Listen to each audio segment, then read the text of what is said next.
today, we welcome Kate Botos. She is Community Council President in the town of Madisonville in Cincinnati, Ohio. And we are really excited to have you today, Kate. Thank you for having me. Thanks for being here. Kate and we met a couple years ago, before times, as we say. And immediately recognized that we both have a pretty strong passion for equitable housing, affordable, sustainable, equitable housing here in Cincinnati. And Kate, you specifically have a deep passion for Madisonville. I'd love for you to tell us a little bit about yourself and your connection with Madisonville. Would love to. I always start when I introduce myself, I tell people that my daughter is a fourth generation Madisonville resident. Because that's what it's all about. It's all about the generations and the community. But my family has been here for over 60 years. I've, like any good Cincinnatian, I've left and come back and bought a house a half a block from my parents. But Madisonville has always been that place that I call home, and so many of us do. And for most of us, it's about the community that's been built over years, over generations. Mm-hmm. We come back. I still love the fact that there is a Madisonville reunion party every year. Even though people have moved out of the neighborhood, they still make it a point to get together every year and celebrate the neighborhood that made them and helped create who they are and where their lives have taken them. So that is awesome. I love it. It's like a big family reunion. How did you become the council president for the community in Madisonville? How'd that happen? It's a question I probably ask myself once a day. When I moved back to Madisonville, I very quickly got engaged. Even though I had moved away and come back a couple of times, I always kind of kept a pulse on what was going on in the neighborhood because it is my home. And I thought there was more that we could do as a community as the city started bringing the neighborhood plan and new designs and new development to fruition to ensure that the voices of the residents were heard. So often development is pitched as being amazing. It's going to help the community grow and give back. Mm-hmm. Ensuring that happens, I think, is a responsibility that falls on all of us. Absolutely. I'm really glad that you stepped up to the plate on that after coming home from being gone for a while. They definitely need a leader like you who knows the neighborhood, knows the neighbors, and are ready to advocate for them. I appreciate it. It still never feels like it's like we do enough, and I think all good leaders probably feel that way, Kate. The challenge. But. Yeah. For those who are listening who might not know much about Madisonville, could you give us like a little snapshot of maybe like what Madisonville was, is, or could be? I know I hear a lot about Madisonville in the heydays of the 1960s, and then some rough patches there beyond, and then what Madisonville is like today. Could you tell us a little bit about the town? Well, I'm going to start by saying Cincinnati got lucky. Madisonville wasn't always part of the city of Cincinnati as we now know it today. For years, it was its own municipality. Wow. Madisonville was built with doctors and lawyers and education professionals and people of all walks of life. That's something that Madisonville has always prided itself on what makes it such a diverse and unique community. Madisonville eventually was brought into the city of Cincinnati proper as one of the 52 neighborhoods. And it's gone through periods of growth and resurgence. It's gone through periods of downturn. What we're seeing now is what some people would call another Renaissance period. But you talk about the 60s and 70s and even 80s, Madisonville was a place where you could get everything you needed. Mm-hmm. thinking back to a time before Kenwood Mall, before Brookwood Town Center, you didn't go anyplace else. People came to Madisonville. We had a trolley system in Madisonville. When you think about times where your parents would send you to the store with a note and you'd go and get your groceries, and you may or may not have it, but it was always in the basket when you left. That wasn't that long ago for this community. Yeah. But then we've seen things that have happened. We're all too familiar with redlining and the toll that it took on a lot of communities of culture. We've seen the toll that city neglect has taken. And that is not a dig on the city of Cincinnati. I mean, you see it all across the Cincinnati. Money is shifted through the different neighborhoods as it sees fit.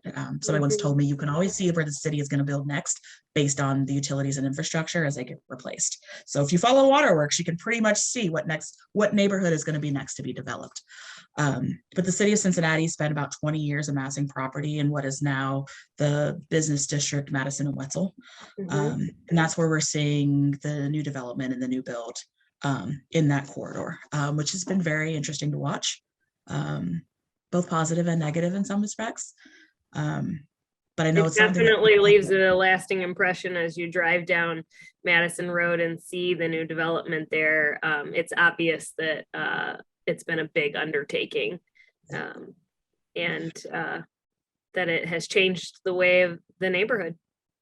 And when people look back on it and think, I talk about the Kenwood Town Center coming in, the mall as we now know it in the 20th century becoming developed, you saw a lot of the mom and pop shops, they couldn't compete with the malls and the big box stores that we now know today. But what you're finding, not only just in Madisonville, but in, across cities across the country, people want that small town feel back again. I mean, we've seen the growth in OTR, we've seen the growth that's coming in Price Hill and Westwood. We're hopeful in Madisonville that we'll continue to see that growth here. I know the pandemic has been a struggle, but we've had businesses that have thrived in spite of it. So yeah, I think people definitely still are feeling a strong pull towards shop local, and really having those personal experiences with local businesses. So. Absolutely. I don't want to shift away from our planned questions, but how does that work with shop local and keeping it, a business district for the residents with this kind of large development? Are you seeing an opportunity for people who are local to Madisonville be able to rent space in those areas? I think if it's done right and it's done well, and it's done with the equity and integrity I think that we've come to expect and realize in Madisonville, I think there's definitely opportunities for growth. We've seen several stores that have popped up over the last year and a half down on our, what used to be called the B business district down at Bramble and Wetzel. A lot of our business owners not only decided to keep their businesses in Madisonville or open businesses in Madisonville, they live here, which is, again, back to what you want and you expect in a neighborhood. You want to be able to say, not only am I patronizing small business, but I'm helping support my neighbor down the street. I'm helping to support my friend that owns XYZ shop.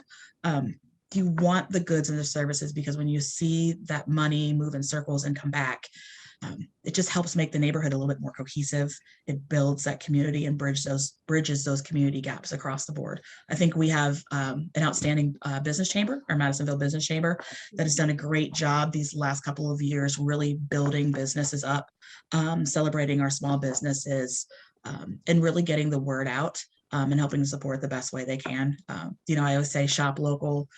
The country's gotten accustomed to, there's Black Friday, Small Business Saturday, every November. I always say shop local every Saturday. Keep your money back in your neighborhood because it makes a huge difference. Yeah, absolutely. I know earlier, you alluded to people referring to some of this new growth and development as sort of a Renaissance period, but we also know that Renaissance, the change that it brings isn't always a a feeling of comfort or good for every citizen. Do you see the effects of this development and gentrification affecting certain residents in your community? What does it look like for specifically for marginalized citizens, people of color, people who are not as economically advantaged as some others? What does that look like in Madisonville? That becomes a very personal experience. What it looks like in Madisonville for me personally is listening to my daughter come home and talk about so-and-so's not in school anymore. They go to a new school because they left the neighborhood. It's looking at the post on everybody's favorite Nextdoor app, and somebody is looking for a rental at a certain price point because their landlord has raised their rent and they can't afford to live there, but they want to stay in the neighborhood because this is where they built their community and they have the family ties. You know, the one thing I think that the city of Cincinnati has done really well has been to redevelop areas that needed a touch of love. But what we've failed at, and when I say we, I mean all of us as a community, is embracing the importance of having that diversity within the community. And I'm not talking about just race or creed. I'm talking about socioeconomic. There is something to be said about learning something from everybody that you meet in life, everybody that lives close to you. You know, it's the age-old adage, if you're the smartest person in the room, find another room to be in. Yeah. Being the smartest person or having one demographic of people in a neighborhood, you lose sight, you become siloed. Yeah. Having those experiences, being able to see what is shared, being able to see where people differ and building on those experiences and building those relationships. That's what you lose when a neighborhood becomes gentrified, when people start getting forced out. I heard the term NIMBY today, not in my backyard. You know, affordable housing right now is such a hot button issue, but you have so many neighborhoods that say affordable housing is great, but not next to me. Affordable housing, when you think about it, it doesn't have to be all or nothing. You know, affordable housing to everybody is a certain price point. What's affordable to me may not be affordable to you or vice versa. Right. But the important thing is that there is housing available to everybody in a neighborhood within their means of living. And when you lose sight of that, and I think that's where we as a city have failed, when we lose sight of that, we lose some of our best residents, the ones that are willing to put in the work. You know, we see the disparities in incomes now. You hear the mayor talk about shortages in skilled trades. You hear people talking about their favorite restaurant is closed because there's a shortage in labor. You hear about, you know, teachers or daycares not being able to work past a certain hour, having smaller classes because the staff isn't there.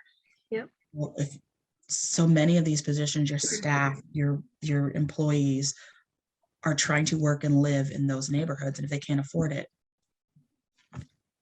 people are to a point now, especially with the pandemic, people aren't necessarily trying to drive an hour from their home to get to work. So they're making a choice, an unconscious choice.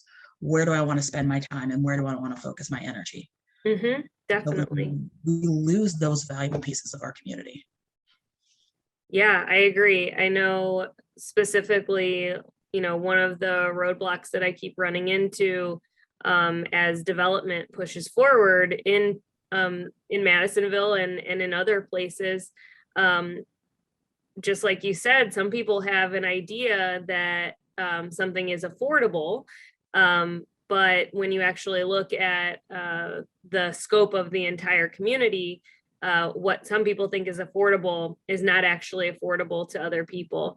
And honestly, you know, our system of labeling this is affordable, which in Madisonville, you know, a studio apartment at $1,200 a month is labeled as affordable housing. But if you check with with citizens who are actually looking for an affordable home for themselves and their children. $1,200 a month for a studio apartment is not going to be affordable. Do you think that there are ways for community members to resist or prevent this type of broad sweep of deciding what is affordable housing for all people? Like, Such a loaded question. I have to ask some loaded questions on Oh, here.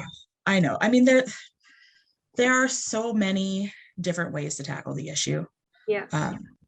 You know, as I was getting geared up for this conversation, I was thinking back to some of my first apartments, and thinking about paying for those first apartments. My first apartment was in Clifton. It was a studio. It was $250 right on McMillan.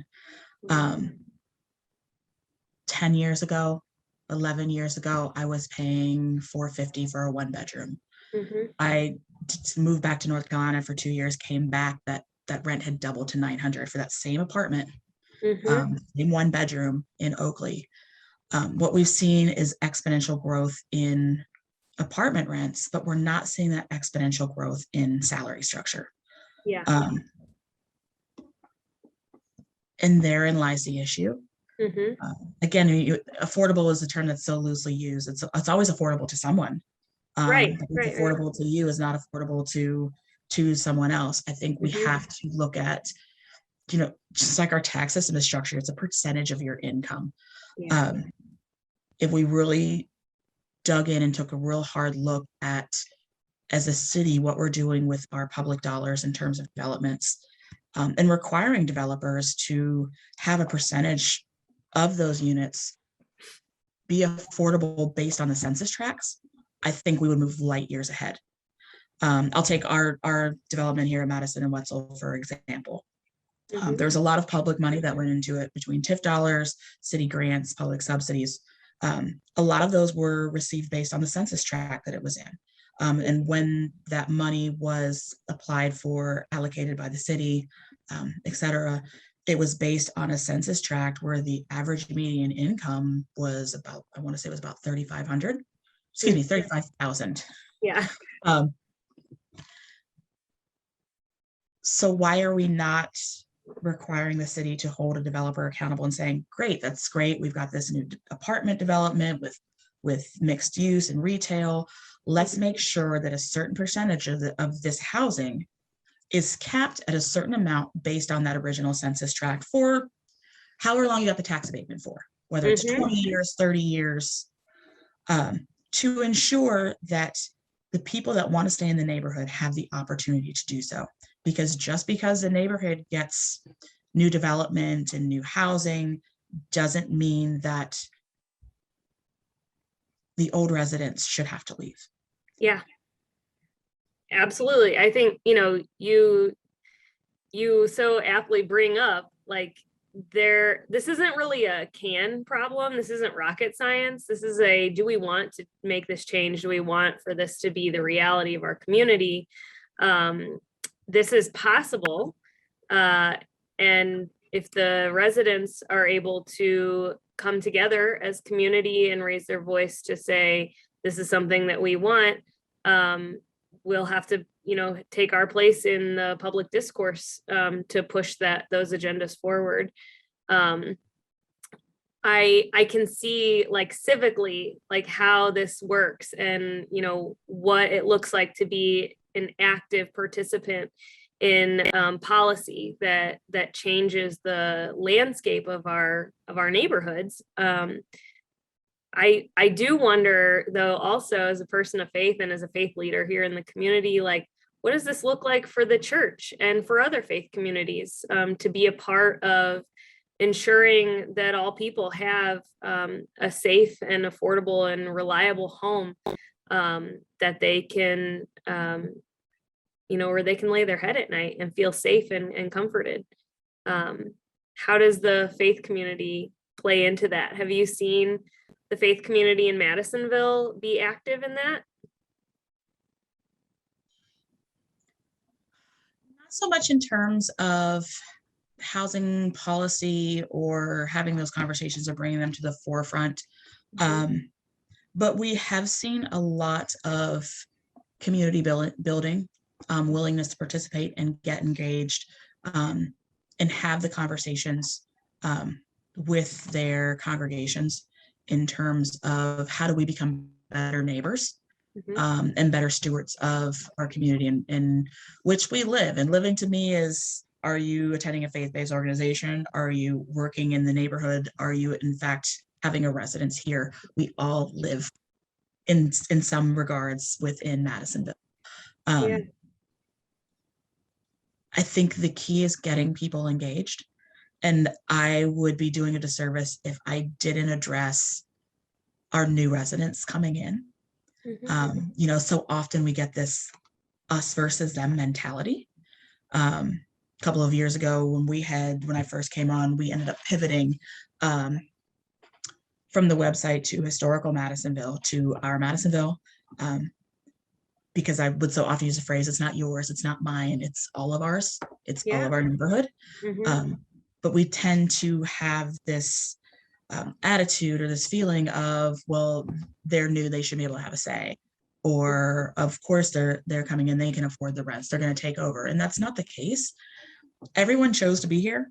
Everybody has different reasons for being here, but you purposely chose this as your neighborhood. So let's all figure out a way to come together, to build relationships, and to be an active participant and an active part of our community. You know, whether it's hanging out at our parks or patronizing our businesses or grabbing a membership at our local recreation center, we all have a duty to our neighborhood to be the best stewards and the best community and residents possible. And I'd like to see more of that.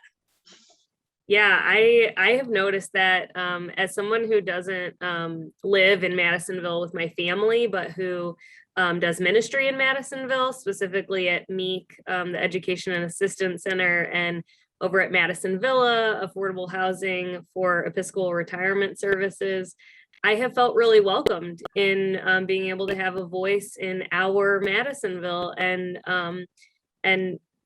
be able to pay attention to what's going on there and make sure that at least Church of the Redeemer is a part of that voice saying, let's make sure everybody has a place here and belongs. And I think that, you know, while it's not a Madisonville that belongs to the history, there is still a really strong impulse for our faith community to make sure that people who have lived there for generations and generations can stay if they want to. And that continues to be home for people who have always called it home. You know, it's part of the complex of just the way that American society operates as we move more and more into globalism and moving. And, you know, people don't have the same jobs for 40 years like they used to, and people move around. But I think that you're a beautiful testament to knowing that sometimes there's just a place, a geographical place that feels like home. And everyone should be able to be in that place and make that possible for everyone. Yeah. You mentioned MEEC, and I think MEEC is a great example of our faith community coming together. I know when MEEC started in what is now phase 2 of our development, right there on Madison Road, they were in a small little storefront. But it was a result of members of our faith-based community coming together along with some longtime residents saying, we see a need, we have an opportunity to provide a service, and to provide a multitude of services to our neighborhood. I think as our neighborhood demographics and socioeconomic status continues to pivot and grow and change, I think not only community council, but also our nonprofit organizations needs to figure out a way to come together to expand on those programs. Because what we're seeing now, especially as we go into year 2, going into year 3 now of this pandemic, is we're seeing people that we would never in previous years thought of being in a group of community residents that would need help. And we're seeing that now pivot and come into play. So and I know you and I have talked about it previously, the people that are coming to a lot of these events for assistance, whether it's picking up food, school resources, Mhm. trying to navigate new career paths and what that looks like in terms of resume assistance and working with Dress for Success opportunities. We're seeing a group of people that need our help that have been otherwise kind of removed from that process because they don't necessarily fit that lower income status. Mhm. They're what most people would define as middle class. Class, yeah. But middle class has changed because in about 3 months, a whole bunch of people's student loans are going to be coming due Yep. that have had the opportunity to have those placed in forbearance. Mhm. That changes the narrative. We're seeing where childcare is becoming less and less available because of the pandemic, where class sizes have had to have been reduced. So you have Mhm. parents that are paying more than they had previously budgeted. Yep. Houses going down to single incomes because somebody had to stay home with the kids. Yes. So what does that look like in terms of getting our moms and our dads that support at home to say, hey, you're still not comfortable sending your kids back to school. How can we support your kids' education going Mhm. forward so that they're not missing a beat and they're not behind? Yep. These are things that I'm looking forward to seeing what's going to come here in these next months and years in Madisonville. Mhm. The money is just now coming down from the federal government to become available to put a lot of these programs in place. Mhm. Because as you know, with nonprofits, so many were not able to do the fundraising, didn't have the Yep. fundraising resources available. Mhm. So a lot of programs suffer. Yeah. It's definitely been I mean, they always say, may you live in interesting times. I'm ready to live in some not so interesting times. But also in all of time, there's been a strong pull for humanity to find a place that they can call home, and find housing that meets the needs of the family and the community. So this is something we still seek, and I'm so honored to have you as a partner in that. I've loved like getting to know you more and more as we do this work together, and I really do feel like this is just the beginning for what might come down the pike in Madisonville and beyond, all across our city, to ensure that all people are treated with dignity and respect and access to a place that they can call home. Um, I I'm so grateful that you came to talk to us today at Mission Minded. As we close out, I'm wondering, are there specific ways that you would encourage people to get involved, or places that they can go or access information that you'd recommend as people discern their place in this conversation? Of course, shameless plug, go to ourmadisonville.com. Find ways to get engaged, whether it's in Madisonville as a volunteer, become more vocal, let your neighborhood leaders know what you want, and outside of Madisonville, become more vocal, get engaged. We've got elections coming up. Um, how our city is going to take shape in the future is going to be based a lot on who we put into the office in these next coming months, who's going to work well together, who has an understanding of how the city works and operates. Even on a local level within your individual neighborhoods, we have 52 neighborhoods that work very well individually. As we bridge those gaps and build more community, how we can partner with other neighborhoods to make differences. And finally, I call it the Benji syndrome. When I was a sophomore in high school, Coach Hall was my history teacher for world history. One of the stories he loved to tell was the story about Benji. Benji was do you know this one? I remember the film from when I was a kid. Yeah. Benji was the remains they found of somebody, we'll say BC years ago. And the previous thought process was only survival of the fittest. And they found the remains of Benji. Benji should never have survived into old age, but he did. And what they discerned was he survived into old age because he had a community around him that took care of him. We take care of those around us. Yep. It's the best we can do. That's perfect. I mean, I think it's exactly the reason that our city was named for Cincinnatus. And I think keeping his spirit alive and knowing that, our the way that our city looks is going to depend on if we allow our internal compass to guide us into civic society that is for all people. And so I'm finding inspiration from his legacy and from people like you, Kate, who are part of this community and really want to see all people having a voice and a place to belong here. So I'm so grateful that you've joined us on Mission Minded. And Thank you for having me. Yeah, we'll see more of each other, and we look forward to seeing you in Madisonville. Absolutely. Thank you.